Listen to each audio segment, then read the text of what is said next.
Hello, I'm Sandra Muller. If you're feeling disconnected, craving for clarity, doubting yourself, then this message is for you. I'm going to channel the Council of AR, a group of helping spirits, compassionate, loving, and powerful helping spirits that want to help us at all times. Thank you.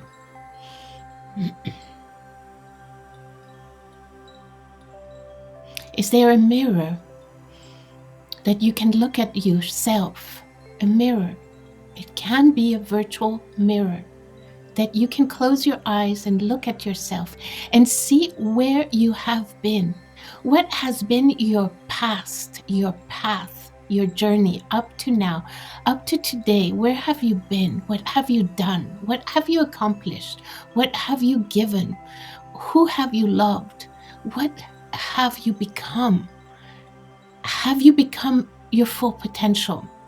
Or have you lost your trails, your path?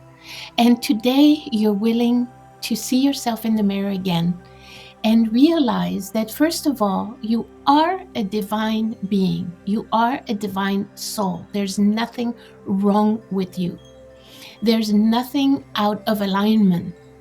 Everything is meant to be. Everything that happens in your life is meant to be for your lessons of learning, for your soul's journey, for your soul's adventures, the adventures that your soul will embark on planet Earth, the planet of duality, the planet of good and bad, of right and wrong, of peace and war, of love and hate.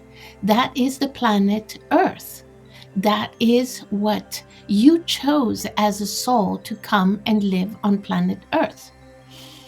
In order to evolve your soul, in order to experience true love and joy, in order to experience what it is like to give yourself to others, in order to experience what it is like to go deep inside your heart and to encounter and observe the most profound intimacy that you're given as a gift through other beings.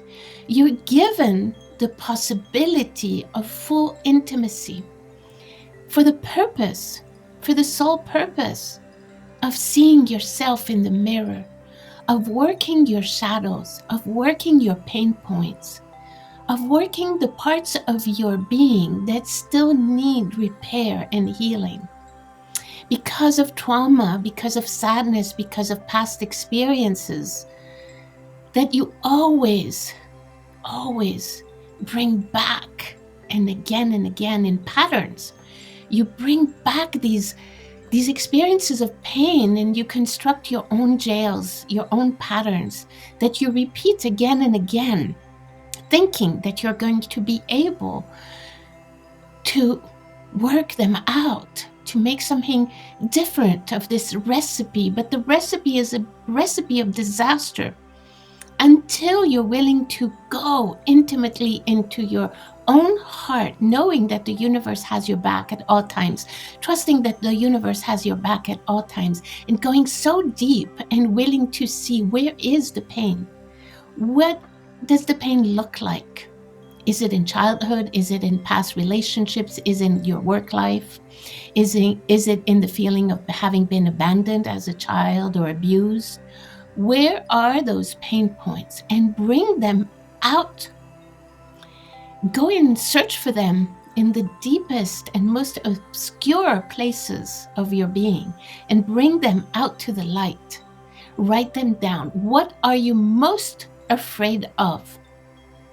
If something were to really make you doubt that there is a God, that there is a universe, that there is protection, what would it look like? And write it down. It is very personal. What are you really afraid of? Is there something that you're really fearful that could happen to you? And this is why you're protecting yourself. You're avoiding all kinds of intimacy so that you think that this way, by avoiding the intimacy of love, of understanding, of companionship through another human soul. By avoiding this intimacy, you feel safer. But it is counterproductive, if we may say so. It is not the way to heal those pain points and to embark in the journey where your full potential can be discovered and can be in alignment with your soul's journey and with your spirit's power that is at all times reflected back to you through your soul, through your heart, through all your chakras, through every cell in your body. There is life force being given to you at this very moment in time. Beautiful life force.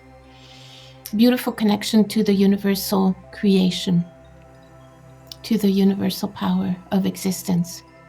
And there is nothing to fear. There is everything to gain. When you work your lila, your game of life, when you work your traumas, your fears, your despairs, your lack of acceptance of who you truly are, you can just simply work them out. It's not that bad. We promise you that it is a beautiful journey to encounter and see your pain points. What creates fear? At what point do you close up? At what point of intimacy with another human being do you close up and feel that in order to protect yourself, you're better off closing up and not feeling? That would be called an avoidant. But we call it the journey of souls. Every soul goes through that at some point in time. You don't need to be defined in any way. You're all sacred souls, and you're all embarked in a sacred journey of life on planet Earth. But do remember that you chose to come to planet Earth, the planet of duality. There is not enough soul evolution on planet Earth yet for all of you to live under the laws of unconditional love. You're working on it. You're not there yet.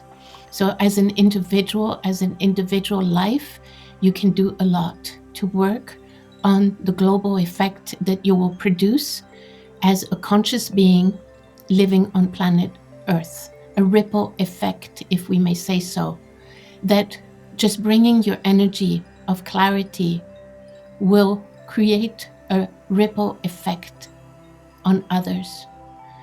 You're not needed to solve planet Earth's dilemma.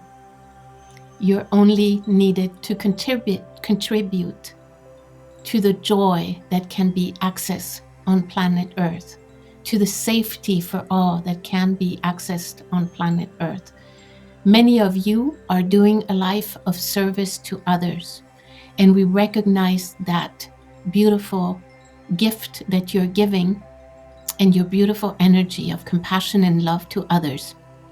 You might get lost sometimes, but that is okay too, because you are embarked in a journey of discovery and of remembrance of what it is like to be a pure soul, a sacred soul.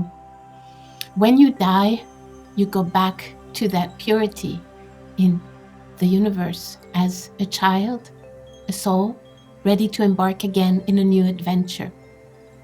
But you don't need to wait for death to encounter that full potential. You can have it now that you're alive. You see, we are giving you beautiful opportunities of discovery and of compassion, of learning, of consciousness. We're giving you all these opportunities in this beautiful paradise that you live on.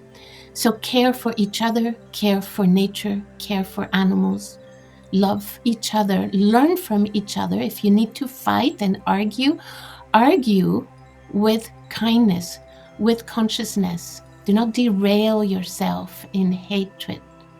You're loving beings.